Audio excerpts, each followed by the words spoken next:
ദൗത്യസംഘം മനുഷ്യസാധ്യമായതെല്ലാം ചെയ്യുന്നുണ്ടെന്ന് അർജുന്റെ സഹോദരി ഭർത്താവ് ജിതിൻ മീഡിയ വണ്ണോട്. യന്ത്രസഹായത്തോടെ കൂടുതൽ തെരച്ചിൽ സാധ്യമാവുമോ എന്ന് പരിശോധിക്കണം. 11ാം ദിവസവും പ്രതീക്ഷ കൈവിടുന്നില്ലെന്നും ജിതിൻ പറയുന്നു. അർജുന്റെ സഹോദരി ഭർത്താവ് ജിതിൻ നമ്മളോടൊപ്പം ഉണ്ട്. കഴിഞ്ഞ എല്ലാ ദിവസവും അപകടം നടന്നത് മുതൽ ഇന്നുവരെയുള്ള എല്ലാ ദിവസവും ഈ തെരച്ചിൽ നടക്കുന്ന പ്രദേശത്ത് സാക്ഷിയായി ഈ അർജുനുണ്ട്. അർജുന്റെ സഹോദരി ഭർത്താവ് ജിതിനുണ്ട്. എന്താണ് ഇന്ന് 11ാമത്തെ ദിവസമാണ്. 9ാമത്തെ ദിവസം നമ്മൾ വലിയ പ്രതീക്ഷയോടുകൂടി ട്രക്ക് കണ്ടെത്തി. ഇന്നലെ രാവിലെ നമ്മൾ വലിയ പ്രതീക്ഷയോടുകൂടിയാണ് വന്നത്. വൈകുന്നേരത്തോടുകൂടി അവിടെ ഇറങ്ങാൻ കഴിയുന്നില്ല നാവികസേനയുടെ മുൻ വിദഗ്ധർക്ക്. ജിതിന് എല്ലാ ദിവസവും ഇവിടെ ഉണ്ടായിരുന്നു. എന്തു തോന്നുന്നു ഇപ്പോൾ? ഇന്നും ട്രക്ക് എടുക്കാൻ പറ്റും എന്നുള്ളൊരു വിശ്വാസമൊന്നും ഇന്ന് കാണുന്നില്ല. കാരണം അത് അവർ പറയുന്നത് കാരണം ഡ്രൈവേഴ്സിന് ഇറങ്ങാൻ പറ്റുന്നില്ല എന്നുള്ളത് തന്നെയാണ് അതിൻ്റെ യഥാർത്ഥ കാരണം. അതിനെ അതിജീവിക്കുന്ന തരത്തിൽ എന്തെങ്കിലും മെക്കാനിസം ചെയ്തെങ്കിൽ മാത്രമേ ഈ ഒരു സിറ്റുവേഷനിൽ നമുക്ക് ആ ട്രക്ക് എടുക്കാൻ പറ്റുകയുള്ളൂ എന്നാണ് ഞാൻ കരുതുന്നത്. ഇപ്പോൾ സാധാരണ മുങ്ങൽ വിദഗ്ധർക്ക് മുങ്ങാൻ കഴിയുന്നതിൻ്റെ 4 ഇരട്ടിയിലധികം വേഗതയിലാണ് ഇപ്പോൾ ഈ പുഴ ഒഴുകിക്കൊണ്ടിരിക്കുന്നതെന്ന് പറയുന്നു.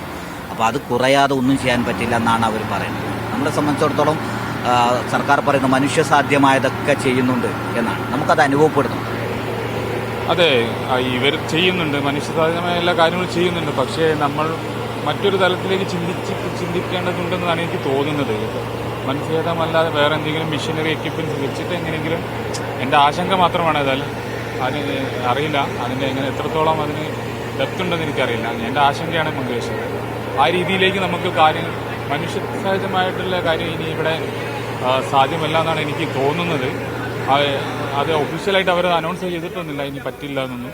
പക്ഷേ യന്ത്രങ്ങളുടെ എന്തെങ്കിലും സഹായം ഉപയോഗിച്ചിട്ട് തന്നെ ഇനി ആ ട്രക്ക് എടുക്കാൻ പറ്റുമെന്നാണ് ഞാൻ മനസ്സിലാക്കുന്നത്. തീർച്ചയായിട്ടും ഇതെല്ലാം കൺഫേം ആക്കേണ്ടതെല്ലാം ഇവിടുത്തെ ഉദ്യോഗസ്ഥന്മാരാണ്.